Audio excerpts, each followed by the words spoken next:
এবারের বিশ্বকাপ আগের সব বিশ্বকাপ থেকে কিন্তু সম্পূর্ণ আলাদা, কারণ ফিফা এমন 4টি নিয়ম বদলে ফেলেছে যা আপনি খেয়ালও করেননি। চেঞ্জ নাম্বার 1, প্রথমবারের মতো 32টা নয়, খেলছে পুরো 48টা দল।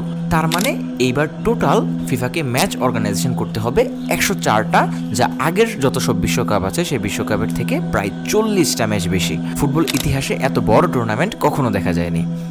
চেঞ্জ নাম্বার 2, প্রতিটা হাফে এখন বাধ্যতামূলক 3 মিনিটের হাইড্রেশন ব্রেক থাকছে, যা আপনারা সবাই খেয়াল করেছেন।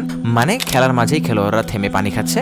এটা রাখা হয়েছে আমেরিকার গরম আবহাওয়ার কারণে, এটা ডিফাইন করা হয়েছে, বাট এটা অত বেশি লজিক্যাল না, কারণ আমরা দেখেছি যে 22 সালের কাতার বিশ্বকাপে এরকম কোনো নিয়ম রাখা হয়নি। আমেরিকার আবহাওয়ার চেয়ে কাতারের আবহাওয়া অনেক বেশি গরম। চেঞ্জ নাম্বার 3, গ্রুপ স্টেজে যদি দুটি টিমের পয়েন্ট সমান হয়ে যায় তাহলে এবার তাদের গোলসের ডিফারেন্স দেখা হচ্ছে না, দেখা হচ্ছে যে ওই দুই দলের রেকর্ডের মধ্যে কে কার সাথে জিতেছিল, ওই অনুযায়ী তাকে গ্রুপের টপে বা সেকেন্ডে ড্রপ করা হচ্ছে। চেঞ্জ নাম্বার 4, আর সবচেয়ে মজার তথ্য হলো এবার মাঠে ব্যবহার করা হচ্ছে স্মার্ট বল, যেটার ভিতরে সেন্সর লাগানো আছে।